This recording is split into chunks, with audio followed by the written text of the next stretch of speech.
नमस्कार, welcome back आपके अपने चैनल में। तो आज का जो टॉपिक है बोर्ड पे लिखा हुआ आप देख सकते हैं, एंग्लो मैसूर वॉर को हम आज स्टडी करेंगे। सबसे पहले हम आज थोड़ा सा हट के चलते हैं। आज हम पहले टाइमलाइन देख लेते हैं एंग्लो मैसूर वॉर की, ठीक है। तो एंग्लो मैसूर वॉर जो रहे हैं वो एक सीरीज़ ऑफ वॉर थी और ये 4 वॉर्स हुए हैं, ठीक है। तो फर्स्ट जो एंग्लो मैसूर वॉर है, एंग्लो मैसूर वॉर, इसका जो समय रहेगा ये समय है 1767 से 1769, ठीक है। सेकंड की हम बात करें तो सेकंड मैसूर वॉर का जो समय है वो है 1780 टू 1784, ठीक।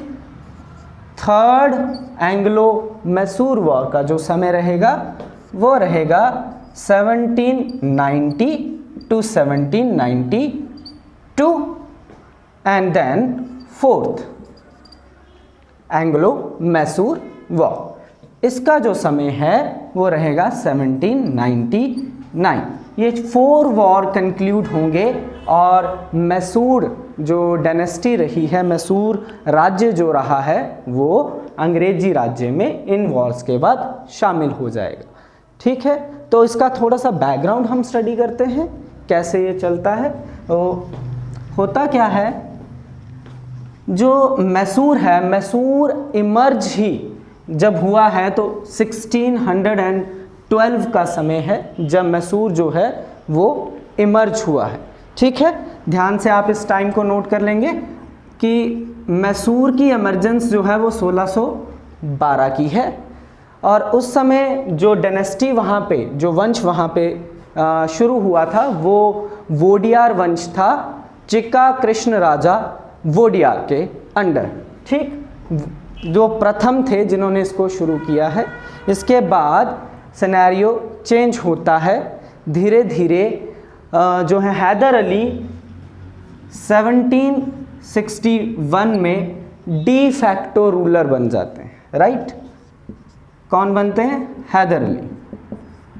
Haider Ali de facto ruler.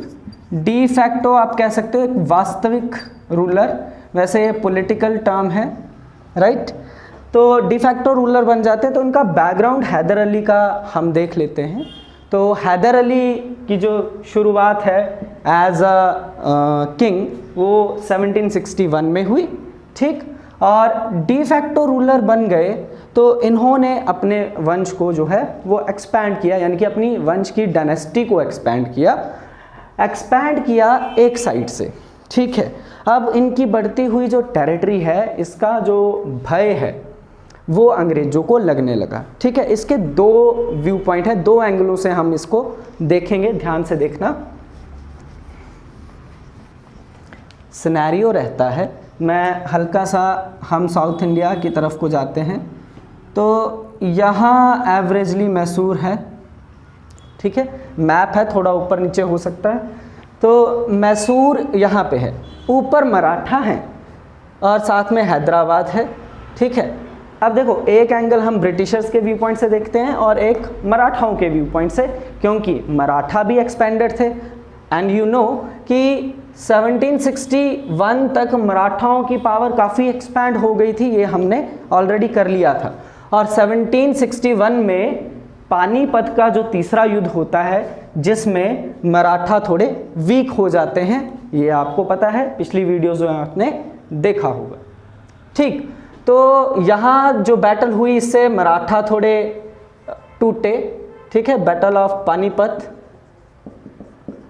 Then एक साइड एक सिनेरियो ये है, तो उस समय पे जो वहाँ पेशवा थे वो माधो राव थे, माधो राव, ठीक है। तो दूसरा सिनेरियो हम देखते हैं ये साइड वाला, ठीक है। ये साइड वाला सिनेरियो बंगाल आपको पता है जीत चुके हैं, ठीक। और 1764 में बक्सर का युद्ध भी हुआ जिसके कारण अवध भी जो है ब्रिटिशर्स के कंट्रोल में आ गया, राइट। अब एक तरफ से ये भी है, ब्रिटिशर्स ने क्या किया है, जो हैदराबाद है, ठीक है, ये एरिया जो है हैदराबाद का, हैदराबाद के निज़ाम के साथ इन्होंने कर ली संधि, और संधि में क्या कहा कि we will protect you from Hyder Ali, right. मतलब अंग्रेज क्या बोलते हैं, अंग्रेज कहते हैं नवाब को कि हम आपको प्रोटेक्शन देंगे, किसके विरुद्ध, टीपू सुल्तान के विरुद्ध, ठीक है। ये एक सिनेरियो बना। और दूसरा सिनेरियो क्या है कि माधवराव भी रिकवर हो चुके हैं अपने लॉस से, और उसके बाद इन्होंने कंटिन्यू, माधवराव ने अटैक किए हैं, इन्होंने पेशवा माधवराव ने कहाँ अटैक किए हैं, कंटिन्यू मैसूर पे, ठीक है, 64, 66 और देन 71, ठीक है। तो सिनेरियो ये रहता है कि इस समय तक तो माधवराव के साथ जो अटैक हो रहे हैं इनके, तो पीस संधि कर लेते हैं हैदर अली, ठीक है, इनके साथ। पर अब सिनेरियो कैसा बदलता है कि यहाँ पे आ चुके हैं अंग्रेज, हैदराबाद में आ चुके हैं अंग्रेज, और किस लिए आए हैं, हैदर अली को रोकने के लिए, एक कारण, ठीक। और दूसरा कि हैदर अली जो हैं उनकी फ्रेंच ट्रूप्स के साथ काफ़ी बनती है। हैदर अली की बैकग्राउंड देखें थोड़ी सी, तो हैदर अली पढ़े लिखे नहीं थे, बट मिलिट्री जो ऑर्गेनाइजेशन है उनका वो काफ़ी बढ़िया था, ठीक है, और डिप्लोमेट भी वो बहुत अच्छे थे। तो फ्रेंच के साथ इनका टाई अप अच्छा है, और जहाँ फ्रेंच हैं वहाँ ब्रिटिशर्स उनके अगेंस्ट होंगे ही। ये सिनेरियो तो चलता ही आ रहा है, ठीक। ये सिनेरियो आपको कर्नाटक वॉर्स में ज़्यादा बेटर तरीके से अंडरस्टैंड होगा कि French and Britishers both are opposite to each other, ये हमेशा एक दूसरे के विरुद्ध ही लड़े हैं, ठीक। तो ये सिनेरियो बनता है, जिसके कारण क्या रहता है, ये जो फर्स्ट वॉर है जिसका समय 1767 टू 1769 होता है, ठीक। इतना आपको क्लियर हो चुका होगा। अब क्या होता है कि जैसे ही ये युद्ध जो है वो आरंभ होता है, तो कंटिन्यू 1-1.5 साल तक ये युद्ध जो है वो चलता है, ठीक है। अब इस 1.5 साल के अंदर अंदर क्या रहता है, कोई रिजल्ट या कोई कंक्लूजन नहीं आता, तो सिनेरियो ऐसा बनता रहता है कि हैदर अली अपनी स्ट्रैटेजी बदल देते हैं, ठीक। हैदर अली ने अपनी स्ट्रैटेजी बदली और क्या किया, अपना रूट टर्न कर लिया। अंग्रेज़ों का, ब्रिटिशर्स का उस समय पे होल्ड काफ़ी अच्छा था मद्रास में। ब्रिटिशर्स का एक हब था मद्रास, जहाँ पे वो ट्रेड और अपने वेपन्स वगैरह उन सब का जो है वो गोडाउन टाइप भी था, और ट्रेड के लिए भी अंग्रेज़ों के लिए काफ़ी सूटेबल था मद्रास। तो हैदर अली ने अपनी स्ट्रैटेजी बदल दी, सिनेरियो ही बदल दिया, एकदम से वो मैसूर में जा धमके, ठीक है। अब मैसूर से कहाँ चले गए, मद्रास चले गए, मद्रास चले गए। अंग्रेज एकदम से सरप्राइज, और अंग्रेज़ों को स्ट्रैटेजी बदलनी पड़ी, इसके लिए वो तैयार नहीं थे, ठीक है। और जिसके कारण क्या हुआ, हैदर अली कुछ हद तक इस युद्ध को जीत जाते हैं, और इनके बीच में होती है संधि, और इसे कहते हैं मद्रास की संधि, ट्रीटी ऑफ मद्रास, ठीक है। 1769 में ये संधि होती है। 1769 में ये संधि हुई, जिसमें क्या कहा कि इतने कंटिन्यू टाइम से जो वॉर में प्रिजनर रखे हुए हैं, वो प्रिजनर दोनों के एक्सचेंज हो गए, राइट। और साथ के साथ क्या किया, अंग्रेज़ों ने प्रॉमिस लिया हैदर अली से कि वो हमारी फर्दर हेल्प करेगा किसी भी चीज़ में। ये फर्स्ट वॉर का सिनेरियो था, ठीक है। अब बढ़ते हैं अगले वॉर की तरफ। तो अब चलते हैं आपके सेकंड एंग्लो वॉर की तरफ। समय इसका है 1780 टू 1784, आपको पहले भी बता दिया है, ठीक है। अब सिनेरियो और इसका बैकग्राउंड कैसे बनता है, होता ये है कि जो इनके बीच में ट्रीटी हुई, और साइड बाय साइड अभी माधवराव जी हैं, तो माधवराव जी जो हैं 1771 में पीछे भी वॉर कर रहे थे, और 1771 में माधवराव ने अटैक किया अगेन ऑन मैसूर, ठीक है।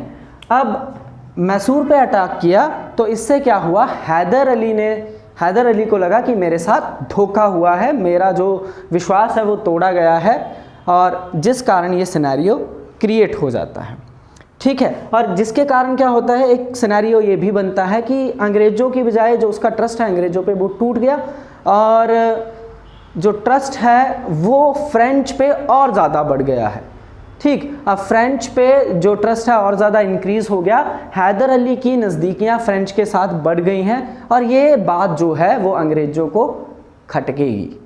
राइट, अब खटकेगी, क्यों खटकेगी? क्योंकि अगेन मैं मैप ड्रॉ कर रहा हूँ, मराठाओं वाला पोर्शन ऊपर और ये मैसूर वाला।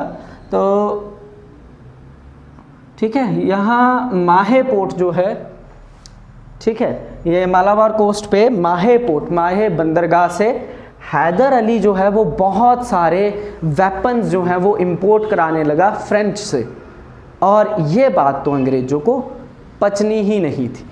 ठीक, अब इस बढ़ती हुई नज़दीकियों को रोकने के लिए अंग्रेज़ों ने क्या किया? अंग्रेज़ों ने जो उस समय पे किसके कंट्रोल में था, जो उस समय पे कंट्रोल पे था हैदर अली के फ्रेंच के साथ। ठीक है, तो अंग्रेज़ों ने इस पोर्शन को कैप्चर करने की कोशिश की और ये युद्ध हो गया। ठीक है, अब युद्ध तो चल रहा है, एक तरफ एक सिनेरियो 1781 का ऐसा बनता है कि जो हैदर अली हैं, ठीक है, वो कुछ हद तक हार जाते हैं। ठीक है, एक पोर्ट है अगेन इसी साइड पे, पोर्ट नोवो। ठीक है, तो वहाँ पे उस समय वो हार गए, बट फिर से हैदर अली ने क्या किया, अपनी सेना को रिकलेक्ट किया और अंग्रेज़ों को डिफीट भी कर दिया, बट ये कंक्लूसिव नहीं रहा, और कंक्लूसिव रहा भी नहीं। 1782 में जो है वो हैदर अली की मृत्यु हो जाती है, कैंसर से डेथ हो जाती है उनकी। 1782 में क्या हुआ है, डेथ। ठीक है, हैदर अली की ड्यू टू कैंसर, और इस वॉर को कंटिन्यू करते हैं उनके बेटे टीपू सुल्तान। ठीक, अब टीपू सुल्तान इस वॉर को कंटिन्यू करते हैं, बट कोई कंक्लूसिव रिजल्ट नहीं आता है, कोई भी निष्कर्ष नहीं निकल पाता है, और बाद में क्या होता है, इनके बीच में संधि। ठीक है, और इस संधि का नाम था मैंगलोर की संधि। मार्च 1784 में टीपू सुल्तान और ब्रिटिशर्स के बीच में ये संधि हुई थी। तो ध्यान में रखने वाली बात आपको क्या है कि जो सेकंड एंग्लो मैसूर वॉर हुआ है, इसकी जो संधि हुई है वो हैदर अली के साथ नहीं हुई, वो टीपू सुल्तान के साथ हुई है। ठीक है, और जो पहली संधि हुई है वो हुई है हैदर अली के साथ। इस वॉर को, सेकेंड वॉर में टीपू सुल्तान की एंट्री हो चुकी है, वो उस वॉर को कंटिन्यू कर रहे हैं। यहाँ पे आपको कंफ्यूजन ना हो, इस बात को नोट कर लें। अब बढ़ते हैं आगे, जिसमें हम बैकग्राउंड पे बात करेंगे थोड़ी सी टीपू सुल्तान के। ठीक है, तो थोड़ा सा बैकग्राउंड हम टीपू सुल्तान का स्टडी कर लेते हैं। ठीक है, तो टीपू सुल्तान का जो जन्म है वो 1750 में हुआ है, और साथ के साथ ही इज़ वेल एजुकेटेड। ठीक है, और इनको काफ़ी भाषाएं भी बोलने आती थी, अरेबियन आती थी, पर्शियन आती थी। ठीक है, तो काफ़ी एजुकेटेड है और ज़्यादा एफिशिएंट है मिलिट्री ऑर्गेनाइजेशन में as compare to Hyder Ali. ठीक, और इन्होंने अपनी जो सारी सेना है वो यूरोपियन कमांड पे लगाई है। जो इनके मेन पॉइंट हैं वो आपको ध्यान में रखने हैं कि टीपू सुल्तान को रॉकेट साइंस का पायोनियर भी बोला जाता है, रॉकेट साइंस। ठीक है, इन्होंने इंडिया में रॉकेट साइंस को इंट्रोड्यूस किया है, ये पॉइंट आपके लिए काफ़ी इम्पोर्टेंट है। और ट्री ऑफ लिबर्टी